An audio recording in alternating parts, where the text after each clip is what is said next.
Somewhere in the mountains of Chihuahua, Mexico, two skulls were discovered by a girl in a mine tunnel. One looked normal, but the other felt and looked completely different.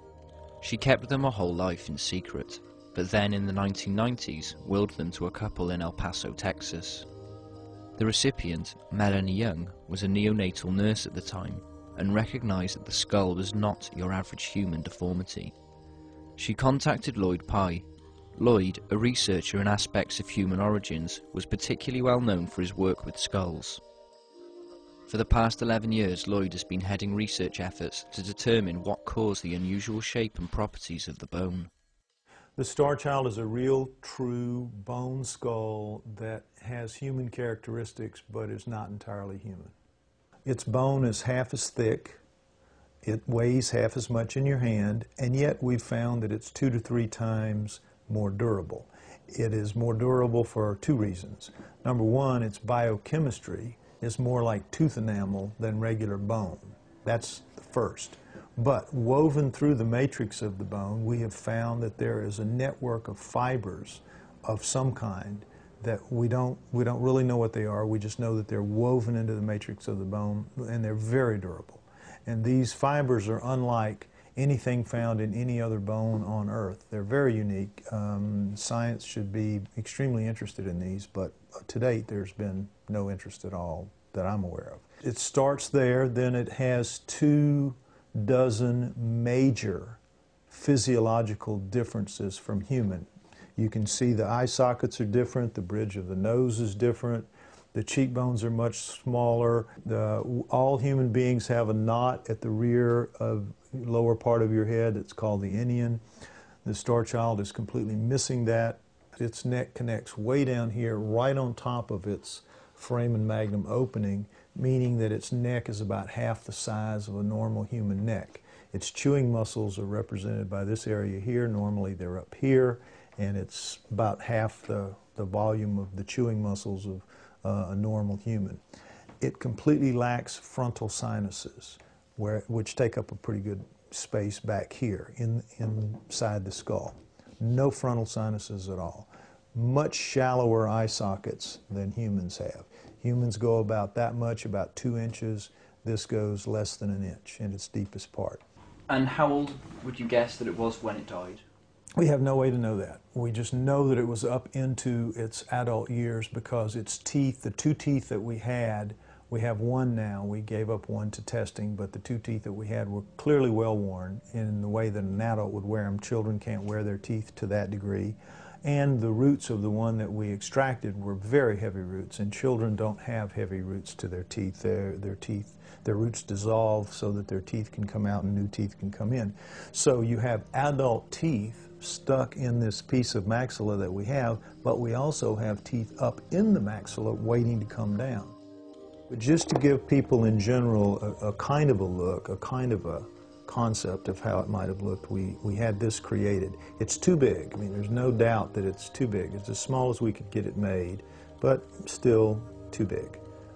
But it gives you a sense of how it might have looked with a lower face attached. The results uncovered by Lloyd's team ruled out all known deformities and presented the scientific community with a bone profile never before seen on Earth. As we began to gather these physiological differences, all of which pointed away from human, and began to show them to experts and say, what do you think about this? They would just say, doesn't matter. It absolutely doesn't matter. You can show us. One guy said to me, Lloyd, I don't care if you stack up 10,000 differences. I can still say to you that nature could do it. But I could see that it wasn't going to go anywhere like this. It had to be DNA. DNA is the only tool, the only weapon that they respect, because DNA is math turned into biology. In 2003, we finally got a DNA test done, an ancient DNA test that we could count on because the skulls are 900 years old and they require very special handling to recover the DNA. We could recover its mitochondrial DNA, which comes strictly from the mother and floats in the cytoplasm outside the nucleus. Nuclear DNA goes after the DNA inside the nucleus, which comes from both the mother and the father.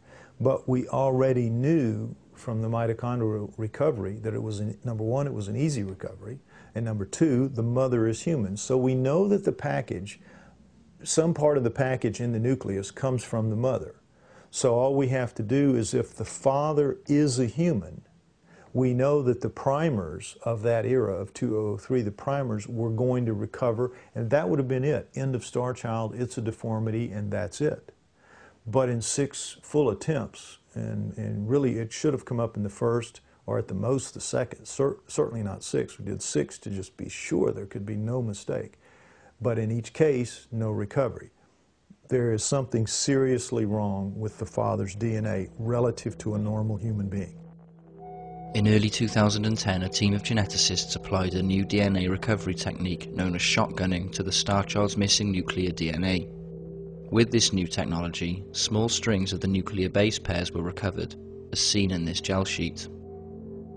But what does all of this mean? For the first time, this gel sheet verifies beyond any degree of doubt that some of the nuclear DNA seen in the gel sheet is from a human being. However, when the DNA was run through the National Institute of Health database, the largest such collection of coherent base pairs in the world, significantly, some of the star child's DNA was not found in the database, which means it has never been seen before on this planet. The final step will be the complete genome recovery and full analysis of the results.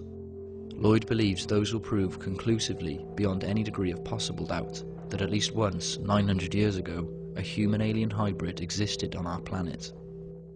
With technology produced by a company called 454 Life Sciences in Branford, Connecticut. They have developed a technique that allows the full recovery of an entire genome, or most of it. So we're going to know very precisely, after this test is completed, where the star child lays against these other species on Earth. And we're going to know how far away precisely it is from the norm. And once we know that, we're going to be able to say, without any, I think, any possibility of doubt, that it's not a human, that it's an alien-human hybrid, and I don't know how else you can call it. I don't know what other word you need to use. The process that will lead to the final test is that basically we have to raise the money to both do the test, carry it out, and film it in the process, because there will be no more carefully scrutinized test of anything probably ever than this if we get the result that we anticipate getting. And for that, you will get 60 to 90% of recovery of the entire genome based on the quality of the sample, and we think we can provide a very good sample based on what we did in 2003. It's a very good, clear, clean sample. Well, if it proves to be more alien than human, as I think it's going to do, it's really going to change the history of the world. It's going to change science dramatically. It has to, that aspect of it that deals with these kind of things. But the important thing I think that it gives us, the most important thing that I think that it gives us, is a beginning toward finding or determining where we actually come from and how we're actually here. Because I don't think we can plot a path into the future, an accurate path into the future, until we're confident and know where we came from. And I think that the star child represents the kind of knowledge that is going to allow us to open our eyes to our actual true beginnings as a species here on this planet. And I think that will allow us to chart a path into the future where we will take a place with other beings that are out there, and I do believe that they're out there, and I think this is the wedge, this is the opening wedge toward moving us in a path to our true destiny among the stars.